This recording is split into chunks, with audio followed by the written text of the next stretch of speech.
Uma boa noite a todos, mais uma vez, sejam todos bem-vindos à nossa associação. Que possamos hoje então falar um pouco sobre essa parábola tão bonita que Jesus veio trazer para nós, que é a parábola do joio e do trigo. Então eu vou começar lendo essa parábola para nós. Está lá em Mateus, no capítulo 13, nos versículos de 24 a 30. O reino dos céus, disse o Cristo, é semelhante a um homem que semeou boa semente no seu campo. Mas enquanto os servos dormiam, veio um inimigo e semeou joio no meio do trigo e retirou-se. Quando a erva cresceu e deu fruto, então apareceu também o joio. Chegando os servos ao dono do campo, disseram-lhe: Senhor, não semeaste boa semente no teu campo? De onde, pois, vem esse joio? Pois então ele lhes disse: Homem inimigo é que fez isso. E os servos ainda continuaram, indagaram o Senhor: Queres então, Senhor, que o arranquemos? E o Senhor lhes respondeu: Não, para que não suceda que, tirando esse joio, arranqueis juntamente com ele também o trigo. Deixai crescer ambos até a época da ceifa. E no tempo da ceifa direi aos ceifeiros: Ajuntai primeiro o joio e atai-o com feixes para que os queime, mas o trigo recolhei no meu celeiro. Então, muitas coisas, muitas informações a gente pode trazer dessa parábola e que Jesus veio trazendo para nós nesse contexto. Então, eu gostaria primeiro de contextualizar os amigos nessa época em que Jesus proferia essas parábolas e um pouco do porquê ele se utilizava delas. Então, a gente sabe que naquela época, na Galileia, onde Jesus teria realizado as suas parábolas, teria proferido as suas parábolas, diante do mar da Galileia. A Galileia, diferente da situação em que vive hoje, era um local fértil e que se sobrevivia da agricultura e da pesca. Então, Jesus trazer para aquele povo daquela época alguns ensinamentos em que o cotidiano dessas pessoas estaria presente para que se pudesse passar uma mensagem de forma simples, era muito importante. E aí, meus amigos, Jesus então queria explicar àqueles homens e a nós hoje, da época, uma analogia do que seria então a benevolência de Deus para com os seus filhos. E aí a gente começa a entender um pouquinho dessa parábola e a gente precisa esmiuçar ela um pouquinho mais. A gente precisa entender cada elemento que está presente nessa parábola. A primeira coisa que a gente vai começar a entender é o próprio joio. O que é o joio? O joio é aquela planta invasora que, crescendo junto ao trigo, ela se confunde na fase inicial de germinação. Então, sabiamente lá atrás, quando o Senhor falou: não arranca, deixa crescer junto. Por quê? Porque o joio se confunde com o trigo naquela fase. E se arrancar o joio, a gente corre o risco de arrancar o trigo junto. E aí a gente perde aquela produção. Na fase madura, aí sim a gente tem a diferenciação das espigas. As espigas do trigo são castanhas claras, como nós conhecemos, e o joio que tem a sua forma de espiga, a sua coloração mais enegrecida, mais preta. E aí sim a gente consegue fazer uma diferenciação mais precisa na hora da ceifa, na fase madura, e conseguir separar esse joio do trigo. Então, além de tudo, além de metáforas, né, Jesus também conseguia trazer para aquele povo exatamente esse ensinamento, né, que eles sabiam, né, o motivo do qual eles não podiam fazer a ceifa do joio e do trigo naquela fase inicial. Então Jesus também se aproveitava desse saber popular da época para nos trazer essas informações tão preciosas que vêm na parábola do joio e do trigo. E aí a gente tem ainda, né, o semear o campo, né, que Jesus coloca ali para nós. Esse ato de semear, que é colocar justamente uma semente para que ela possa crescer, germinar, se fortalecer e gerar os seus frutos.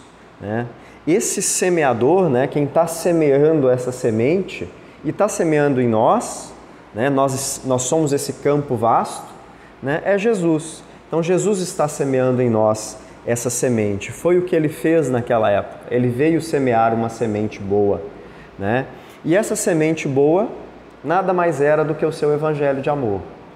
Então esse seu evangelho, a gente consegue fazer uma analogia com o trigo. Então essa era a semente que Jesus queria colocar naquele momento. Era o seu evangelho de amor, as suas leis, as leis de Deus para aquele povo, e que a gente ainda precisa escutar.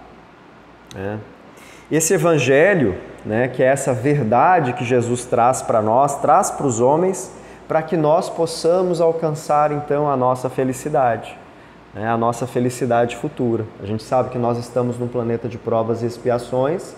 Por aqui a gente precisa ainda lidar com alguns probleminhas pequenos que a gente tem no nosso dia a dia, Mas a gente precisa estar aqui, a gente precisa passar por isso, E ele nos ensina, através do Evangelho, como nós vamos lidar com isso. O inimigo, esse inimigo que está plantando o joio, quem é esse inimigo que está ali plantando o joio, plantando essa semente que quer danificar o trigo, que quer danificar esse fortalecimento, essa frutificação do trigo, O inimigo, então, é aquele que vai lançar sobre os homens a dúvida, a incredulidade, por exemplo, na doutrina cristã, na doutrina de Jesus, nesse evangelho, nos ensinamentos que ele vem nos trazer, nas leis de Deus. Então esse é o inimigo, é isso que ele vem plantando. E assim a gente vai então para o joio, para essa erva daninha, para que ele então vai crescer e se confundir, e a gente começa a perceber então esses nuances que Jesus vem nos trazendo dentro da parábola sobre o bem e o mal. Sabiamente, então, como a gente já disse, o agricultor, ele foi preciso explicar para os seus servos, não arranque, vamos deixar que germine, porque a gente precisa que essa sementinha, elas andem juntas, elas cresçam juntas, para que crescendo juntas, a gente tenha a capacidade de discernir entre o que é joio e o que é trigo. E por que nós não também deixamos isso, fazendo uma analogia ao nosso cotidiano, a semente do mal sendo plantada com o evangelho lado a lado. A gente precisa das duas coisas andarem juntas para que a gente possa discernir entre o que é bem e o que é mal. Isso Jesus também coloca para nós. Dentro de tudo isso, ele trazendo ainda essa benevolência de Deus que permite com que o bem e o mal caminhem juntos para que a gente possa fazer esse discernimento e a gente tenha essa livre escolha de caminho entre o bem e o mal, a gente entende ainda que essa mensagem do Mestre sempre foi muito clara e objetiva em relação ao mal e ao inimigo, que é amai o vosso inimigo como a ti mesmo. E Jesus vem então nos trazendo aí esse conceito de amor puro, de amor fraterno, de amor universal. Né? E assim a gente também percebe, né, como muitas guerras foram travadas em nome, né, deste ser superior, de nome de Jesus, em nome de Deus. Quantas guerras santas não foram travadas? Né? Quantas guerras internas não são travadas, né, entre o bem e o mal, em nós mesmos? E a gente precisa aprender, e Jesus vem nos ensinar através da parábola do joio e do trigo, a discernir em nós o bem e o mal, para que a gente possa escolher fatalmente o bem. Eu vou ler um trechinho aqui do livro Parábolas Evangélicas, né? E o texto fala o seguinte: né? A religião do bem, objeto de sua missão terrena, de uma simplicidade incomparável, fragmenta-se em dezenas de religiões, mais ou menos aparatosas, com sacerdócio organizado, sustentando dogmas inteligíveis, preconizando e mantendo cultos pagãos, exterioridades grotescas. Surgem as facções, as subfacções, incriminando-se reciprocamente de heréticas, heterodoxas, etc. E as que se tornam mais poderosas procuram eliminar as outras, afogando-as em sangue, aniquilando-as nas torturas e nas chamas das fogueiras. E assim, em nome daquele que fora a personificação da tolerância, da bondade e da doçura, séculos pós séculos a discórdia lavra pela terra, os filhos do mesmo Deus empenham-se em lutas fraticidas e milhares de vítimas sucumbem aos golpes da mais estúpida e feroz odiosidade que tem incendiado os corações humanos. Né? Só para a gente poder complementar com o que a gente vem falando, né, sobre essa bandeira do bem e do mal que a gente vem travando e às vezes vem distorcendo as palavras do Mestre, as palavras de Jesus. Né?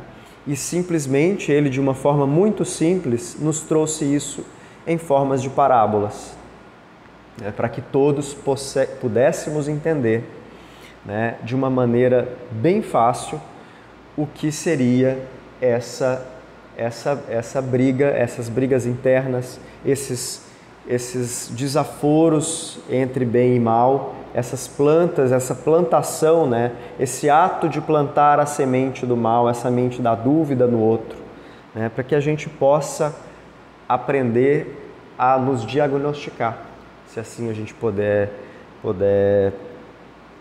dizer, né?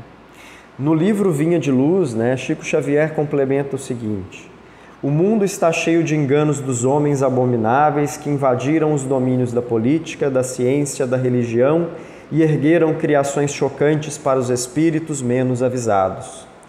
Mas o discípulo de Jesus, bafejado pelos benefícios do céu todos os dias, que se rodeia de esclarecimentos e consolações, luzes e bênçãos, esse deve saber de antemão, quando lhe compete realizar em serviço e vigilância, e caso aceite as ilusões dos homens abomináveis, agirá sob a responsabilidade que lhe é própria, entrando na partilha das aflitivas realidades que o aguardam nos planos inferiores. E a gente ainda então consegue perceber aqui, né, junto da parábola, né, alguns outros complementos que ela vem nos trazendo, né, que vem aí a parte de orar e vigiar, né? E assim, né, a gente pode pensar, mas como é que esse joio foi plantado naquele lugar? Como é que esse joio cresceu ali? O agricultor não deixou só sementes boas para os seus servos plantarem? Como é que esse joio foi parar ali? Né? Então foi alguém, durante a noite, e plantou esse joio lá. Né? Foi lá aquele inimigo. Né? E aí a gente pode então ver essa questão ainda, uma referência da passagem do Evangelho em Orai e Vigiai. À medida que nós evoluímos, nós descobrimos a necessidade dessa seleção de valores para ser aplicadas nesse campo vasto, né, que somos nós. Essa boa semente, então, ela pode representar essa semeadura de valores, de bons valores morais e intelectuais em nós.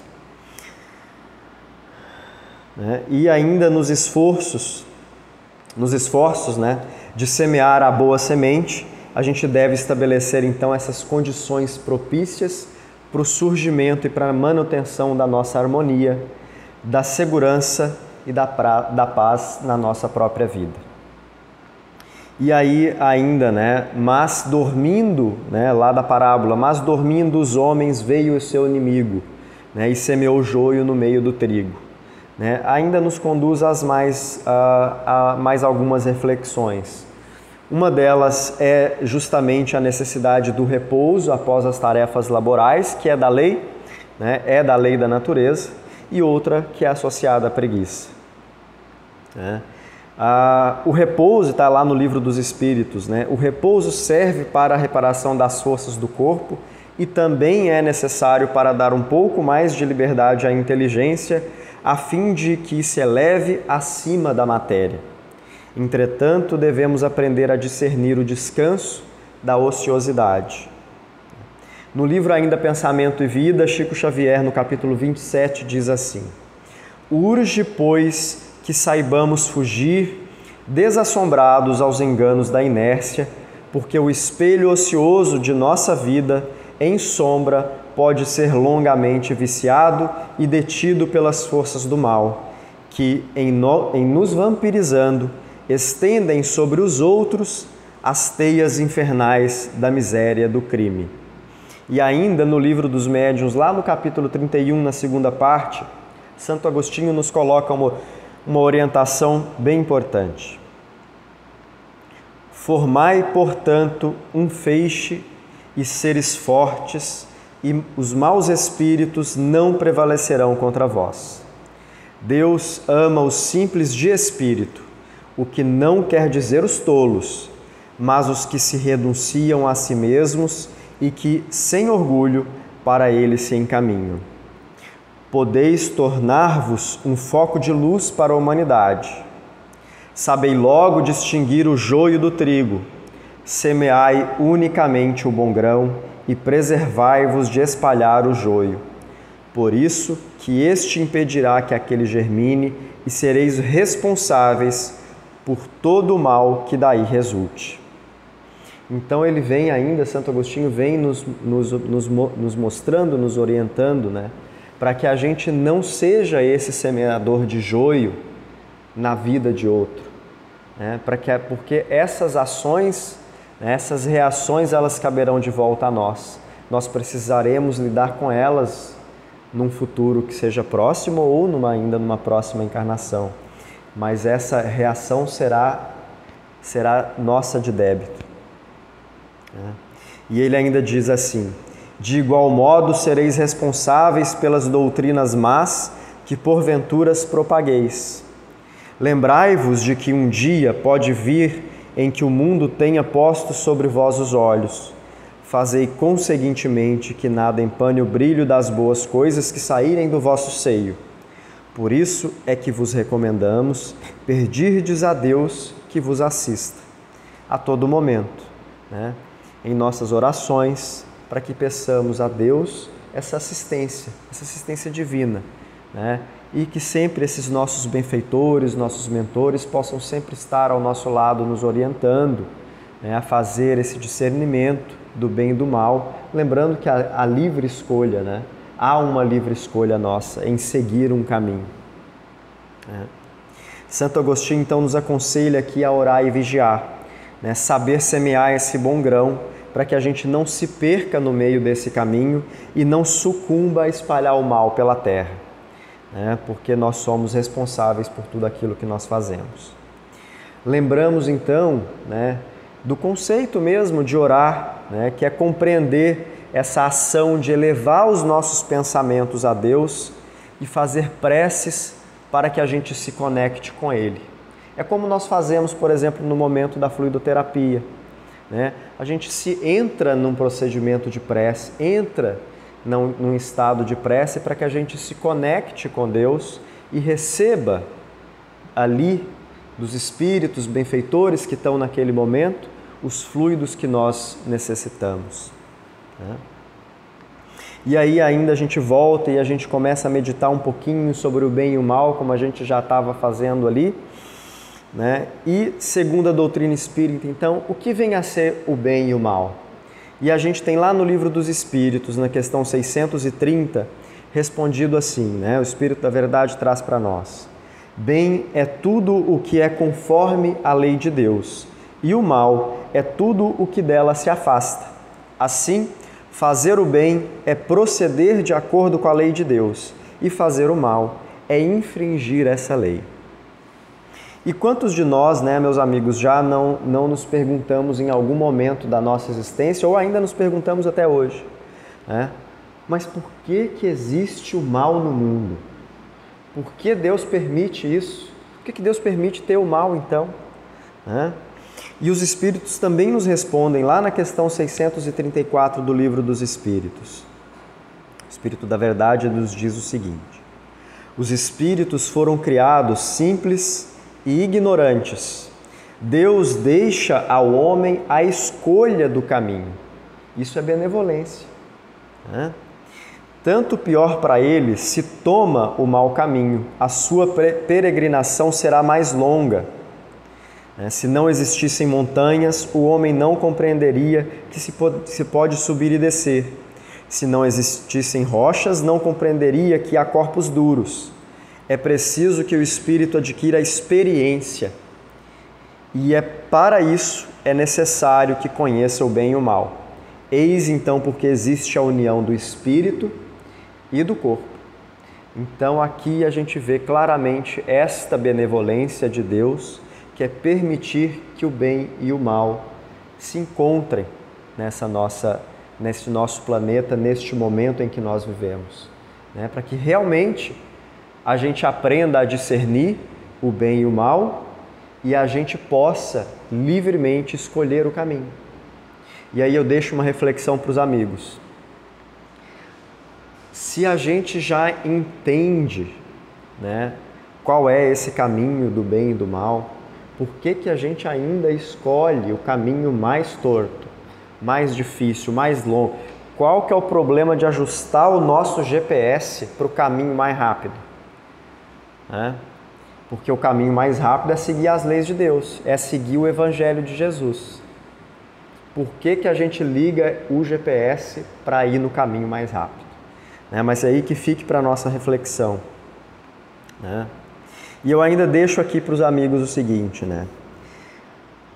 Se alguém aqui nunca tirou ou quis tirar um proveito de alguma situação em que o mal predominou em algum momento, mesmo que seja desse tamaninho aqui, né? Será que isso é errado perante as leis de Deus? E ainda também os Espíritos lá nos respondem lá nas 640 do Livro dos Espíritos. Aproveitar do mal é participar do mal.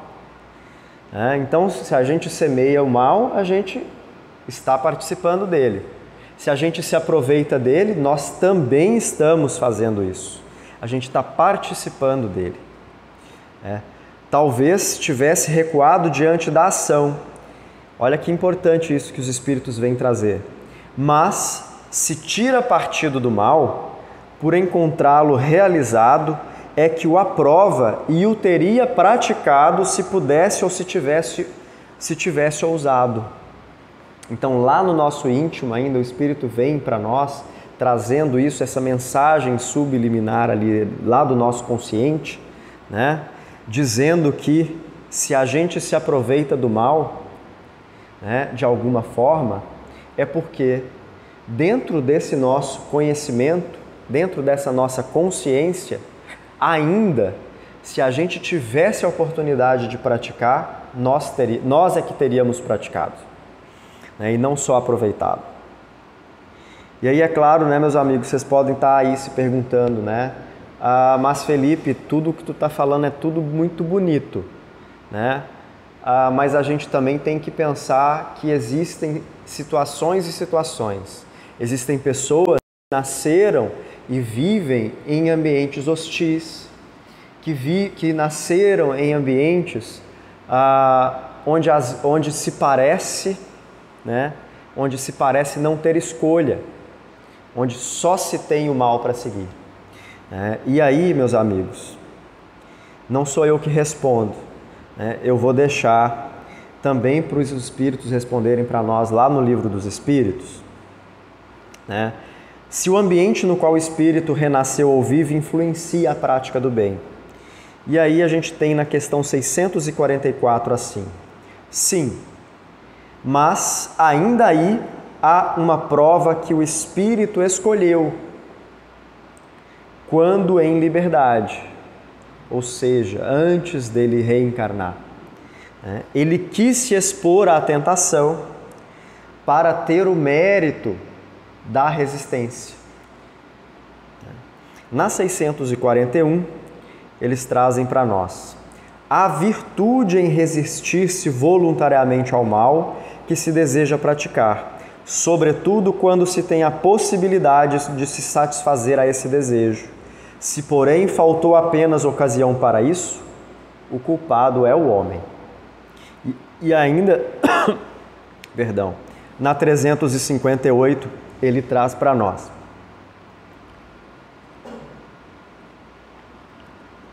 larga é a porta da perdição, porque são numerosas as paixões más e porque o caminho do mal é frequentado por maior número.